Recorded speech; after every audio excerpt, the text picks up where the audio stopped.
Hello my dear student, आइए आज मैं क्लास 8 का साइंस का चैप्टर नंबर 2 का क्वेश्चन आंसर लेकर के आया हूं। और ये जो भी प्रश्न है सभी प्रश्नों का मैं आसान शब्दों में आंसर लेकर के आया है, इसलिए आप लोग अंत तक बने रहिएगा और पूरे प्रश्नों को देखिएगा। ठीक है, तो आइए प्रश्न संख्या फर्स्ट को करते हैं हम लोग। देखिए, प्रश्न संख्या फर्स्ट है, रिक्त स्थान की पूर्ति कीजिए। ठीक है, तो रिक्त स्थान को पूर्ति करना है, यानी कि खाली जगह में ये देखिए भरा हुआ शब्द है, इस तरह से आपको भरना है। यहाँ क नंबर कहता है कि सूक्ष्म जीवों को की सहायता से देखा जा सकता है। तो किसकी सहायता से देखा जा सकता है? सूक्ष्मदर्शी की सहायता से देखा जा सकता है। ठीक है, सूक्ष्मदर्शी क्या होता है? तो एक यंत्र होता है। फिर यहाँ देखिए ख नंबर है कि नीले हरे शैवाल वायु से का स्थिरीकरण करते हैं, जिससे मिट्टी की उर्वरता में वृद्धि होती है। तो नाइट्रोजन का स्थिरीकरण जो है नीले हरे शैवाल वायु से स्थिरीकरण करता है मिट्टी में। ठीक है, ग नंबर है, अल्कोहल का उत्पादन नामक सूक्ष्मजीव की सहायता से किया जाता है। तो ईस्ट नामक सूक्ष्मजीव की सहायता से की जाती है। इसके बाद है घ नंबर, हैजा के द्वारा होता है। तो किसके द्वारा? जीवाणु के द्वारा। याद रखिएगा, यहाँ पर राइट आंसर हो जाएगा। ठीक है, इसके बाद प्रश्न संख्या हम लोग देखेंगे 2। तो ये रहा आपका प्रश्न संख्या 2। प्रश्न संख्या 2 कहता है कि शब्द के आगे सही का निशान लगाइए। सही शब्द के आगे सही का निशान लगाना है। तो क नंबर है आपका कि ईस्ट का उपयोग निम्न के उत्पादन में होता है। किसके उत्पादन में होता है बताइए? चीनी के उत्पादन में ईस्ट का उपयोग होता है, या अल्कोहल का उपयोग उत्पादन में, या हाइड्रोक्लोरिक अम्ल के उत्पादन में, या ऑक्सीजन के उत्पादन में? तो यहाँ पर राइट आंसर क्या होगा आपका? अल्कोहल हो जाएगा। ठीक है, अल्कोहल के उत्पादन में ईस्ट का उपयोग होता है। इसके बाद प्रश्न संख्या हम लोग देखेंगे 2। माय डियर स्टूडेंट, यहाँ पर प्रश्न है, देखिए प्रश्न है कि सही शब्द के आगे सही का निशान लगाइए। ख ऑप्शन, निम्न में, ख क्वेश्चन है, निम्न में से कौन सा प्रतिजैविक है? बताइए, सोडियम बाइकार्बोनेट है, या स्ट्रिप्टोमाइसिन है, या अल्कोहल है, या ईस्ट है? तो यहाँ पर प्रतिजैविक की बात हो रही है, इसलिए आपका स्ट्रिप्टोमाइसिन हो जाएगा। ठीक है, इसके बाद प्रश्न संख्या 2 का ग देखेंगे हम लोग। मलेरिया परजीवी वाहक है। किसका परजीवी वाहक है? मलेरिया किससे होता है?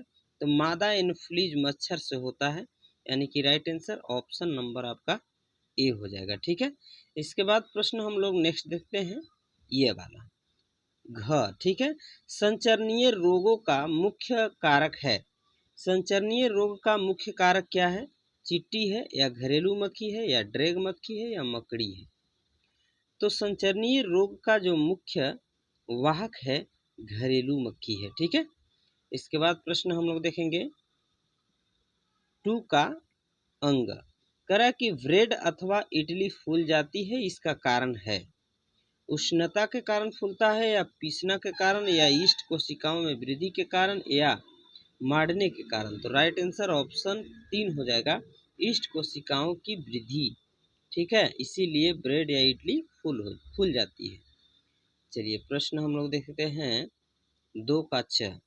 करा कि चीनी को अल्कोहल में परिवर्तित करने के प्रक्रम का नाम है।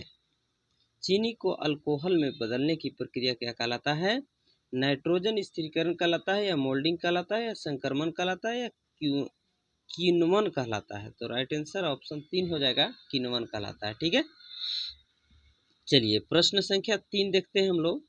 देखिए प्रश्न संख्या 3 कहता है कि कॉलम 1 के जीवों का मिलान कॉलम 2 में दिए गए उनके कार्य से कीजिए। ठीक है, यहाँ पर देखिए कॉलम 1 इस तरफ दिया गया है, कॉलम 2 इस तरफ दिया गया है। इधर 1 नंबर में है क जीवाणु। तो जीवाणु से आपको पता है कि क्या होता है? हैजा होता है। तो यहाँ पर हैजा का कारक हो जाएगा जीवाणु। राइजोबियम क्या करता है? तो नाइट्रोजन का स्थिरीकरण करता है मिट्टी में। ठीक है, आप चैप्टर पूरे पढ़े होंगे तो आप लोग पता होगा, सूक्ष्मजीव मित्र एवं शत्रु चैप्टर का नाम है, लेसन नंबर 2 साइंस का। ठीक है, क्लास 8 के लिए। तो यहाँ पर हम लोग देखेंगे ग नंबर लैक्टोबैसिलस। तो लैक्टोबैसिलस जो है एक जीवाणु है, दूध को दही में बदल देता है। ठीक है। एक ईस्ट, ईस्ट जो है इसका उपयोग कहाँ होता है? ब्रेड की बेकिंग बनाने में। इसके बाद है एक प्रोक्टोजोआ। तो प्रोक्टोजोआ जो है मलेरिया का वाहक होता है। ठीक है। एक विषाणु जो है से एड्स फैलाता है, एड्स का वाहक है।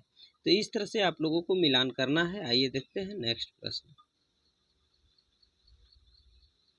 ये रहा आपका नेक्स्ट प्रश्न। कहता है कि क्या सूक्ष्म जीव बिना यंत्र की सहायता से देखे जा सकते हैं? यदि नहीं तो वे कैसे देखे जा सकते हैं? नहीं, बिना सूक्ष्मदर्शी की सहायता से नहीं देखा जा सकता है। सूक्ष्म जीव बिना यंत्र की सहायता से नहीं देखे जा सकते हैं, इन्हें सूक्ष्मदर्शी की सहायता से ही देखा जा सकता है। ठीक है। इसके बाद है प्रश्न आपका 5। प्रश्न है कि सूक्ष्म जीवों के मुख्य वर्ग कौन कौन से हैं? तो सूक्ष्म जीवों के मुख्य 5 वर्ग हैं। पहला है जीवाणु, कवक, प्रोटोजोआ, शैवाल और एक आता है विषाणु। ठीक है। मुख्य रूप से तो यहाँ पर 4 ठो है, लेकिन यहाँ पर एक बढ़ा करके विषाणु दे दिया है। ठीक है। चलिए आगे देखते हैं। नंबर 6, यहाँ पर जो है से वायुमंडलीय नाइट्रोजन का मिट्टी में स्थिरीकरण करने वाले सूक्ष्मजीव के नाम लिखना है। ठीक है। वायुमंडलीय नाइट्रोजन का मिट्टी में स्थिरीकरण करने वाले सूक्ष्मजीव का नाम लिखना है। तो उस सूक्ष्मजीव का नाम है राइजोबियम तथा नीले हरे शैवाल, याद रखिएगा। इसके बाद हम लोग देखेंगे प्रश्न संख्या 7। प्रश्न संख्या 7 कहता है कि हमारे जीवन में उपयोगी सूक्ष्मजीव के बारे में 10 पंक्ति लिखना है। तो 10 पंक्ति जो है उपयोगी 10 पंक्ति निम्न है। ठीक है। पहला है जीवाणुओं का उपयोग दही, पनीर आदि बनाने में होता है। दूसरा है कि बड़े स्तर पर अल्कोहल के उत्पादन में ईस्ट का उपयोग होता है। तो ईस्ट भी क्या है? एक जीवाणु है, सूक्ष्मजीव है। इसके बाद तीसरा नंबर है कि इनका उपयोग शराब तथा एसिटिक अम्ल के उत्पादन में भी होता है। चौथा नंबर है कि जीवाणु एवं कवकों का उपयोग प्रतिजैविक के निर्माण में भी होता है।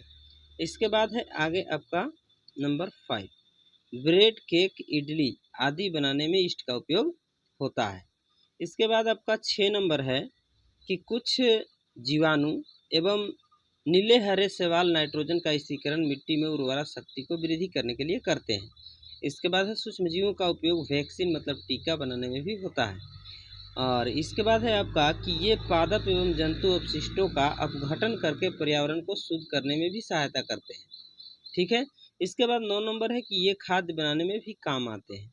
इसके बाद 10 नंबर है कि आजकल सूक्ष्मजीवों का उपयोग प्रदूषण नियंत्रण में भी किया जा रहा है। ठीक है। तो ये आपका क्वेश्चन का आंसर हुआ। इसके बाद क्वेश्चन हम लोग देखेंगे 8। कहता है कि सूक्ष्मजीवों द्वारा होने वाले हानिकारक प्रभावों का संक्षिप्त विवरण लिखिए। तो यहाँ पर जो है सूक्ष्मजीव के द्वारा क्या क्या हानियाँ होती है उसके बारे में दिया गया है। सूक्ष्मजीव पादपों एवं जंतुओं में रोग उत्पन्न करते हैं। उदाहरण के लिए मनुष्य में हैजा फैलाते हैं, मलेरिया फैलाते हैं। सूक्ष्मजीव रोग द्वारा फैलता है, रोग जो है सूक्ष्मजीवों द्वारा फैलता है।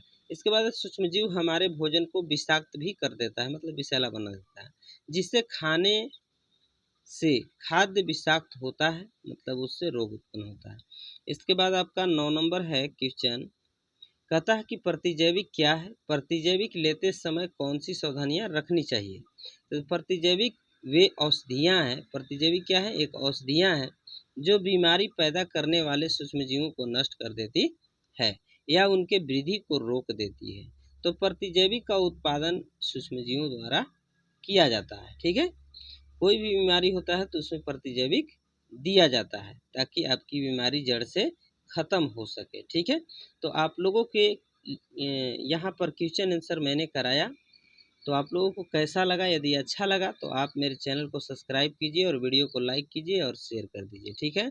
मिलते हैं नेक्स्ट वीडियो में, तब तक के लिए थैंक्स।